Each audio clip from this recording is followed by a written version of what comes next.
ويوم يحشر أعداء الله إلى النار فهم يوزعون حتى إذا ما جاءوها شهد عليهم سمعهم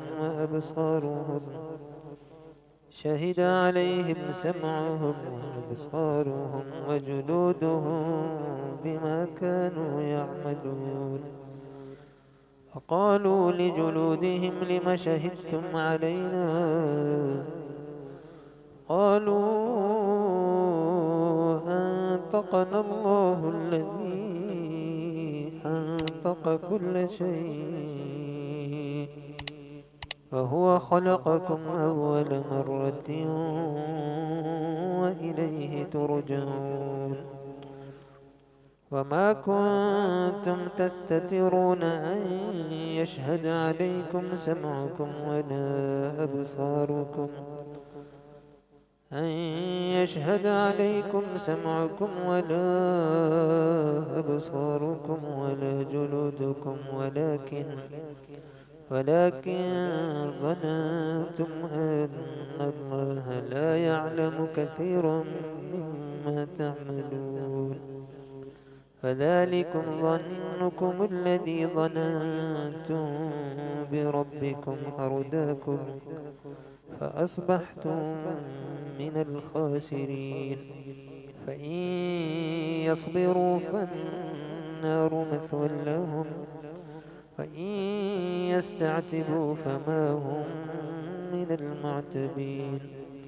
فقيضنا لهم قرناء فزينوا لهم ما بين أيديهم وما خلفهم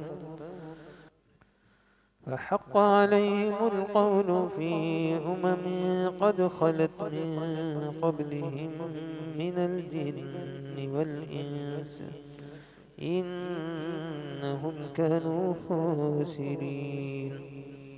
فقال الذين كفروا لا تسمعوا لهذا القرآن والغوا فيه لعلكم تغلبون. فلنذيقن الذين كفروا عذابا شديدا ولنجزينهم أسوأ الذي كانوا يعملون. ذلك جزاء أعداء الله النار لهم فيها دار الخلد جزاء بما كانوا بآياتنا يجحدون. فقال الذين كفروا ربنا أرنا الذين أضلانا من الجن والإنس نجعلهما تحت أقدامنا ليكونا من الأسفلين. إن الذين قالوا ربنا الله ثم استقاموا تتنزل عليهم الملائكة ألا تخافوا ولا تحزنوا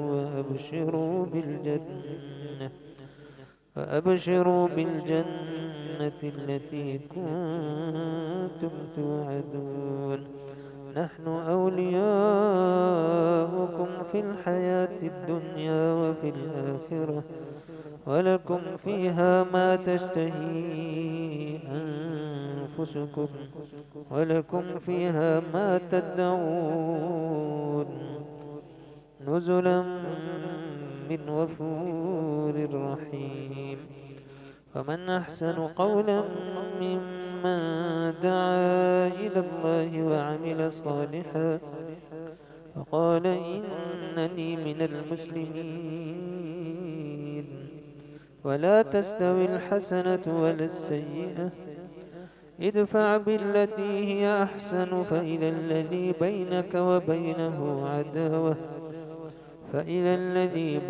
وبينه عداوة كأنه ولي حميم. وما يلقاها إلا الذين صبروا وما يلقاها إلا ذو حظ حظ عظيم. وإما ينزغنك من الشيطان نزغ فاستعذ بالله إنه هو السميع العليم.